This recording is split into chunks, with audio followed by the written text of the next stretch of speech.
Good morning, everybody. Think these are like a couple of days behind, just in case I get sick or something, but I'm recording this the day before I fly out to Detroit to do a keynote, or now it's an end note. I don't know. I'm doing a speech for a couple of great clients of mine out in Detroit. They're really cool dudes at UBS, and they've got a bunch of business owners coming in, and I'm going to be talking about a very personal subject for me, which is exit planning, and specifically the role of growth in exit planning, and telling the story of how that growth without thoughts about whether or not you get to pick your exit is irresponsible, because that's how I lost an incredible amount of money and had some dark years. Because the deal is this, collaboration needs to be, the more transparent we are with our collaborators, the more effective that collaboration is. And the problem that I experienced 20 plus years ago when my son was born extremely premature was I didn't have anyone that could speak into my life and advocate for me. I was kind of advocating for other people all the time. And as a result, I made some bad decisions and let some people do some bad things to me and my family.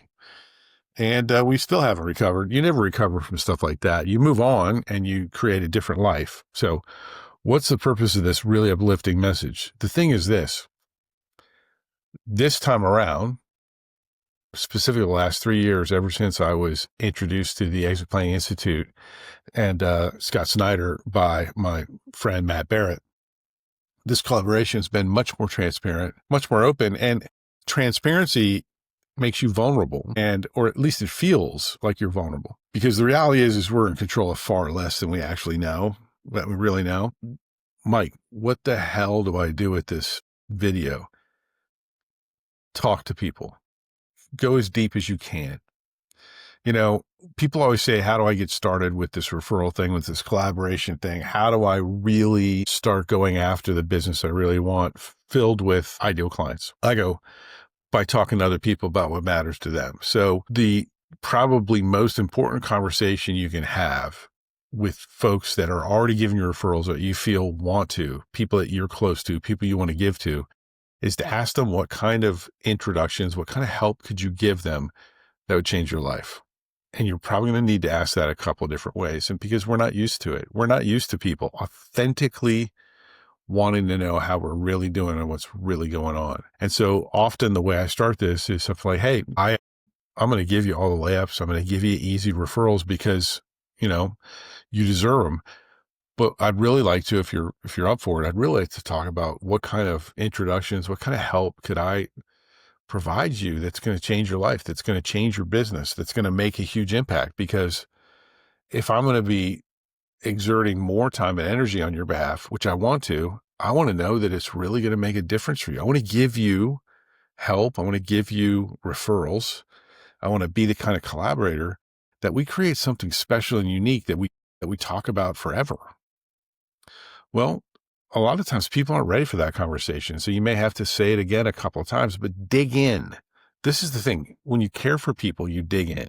You'll ask a question and a question and a question.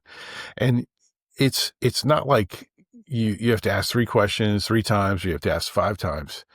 You'll know. Like when you ask the right question about how to help somebody, even if it's over Zoom or the phone, you will know that you just hit authenticity, that you just hit things that really matter. And when you do, shut up and listen.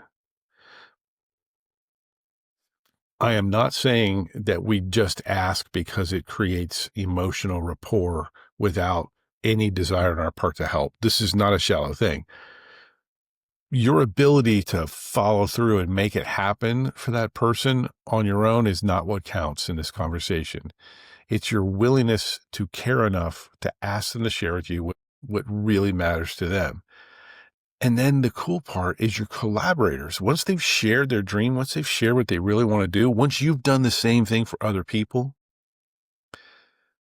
it's amazing how you can start finding other people to help, right? Kevin Bacon, you're only 3 degrees away, only 3 people away, or whatever. So here's the deal. Collaborate deeply. Start with people that you know, trust, and that you love. Because, hey, don't market as if you don't have any soul. Market with soul. And part of it is talking to other souls about what makes them human as well. All right, you got this. Be human. Go out and do it.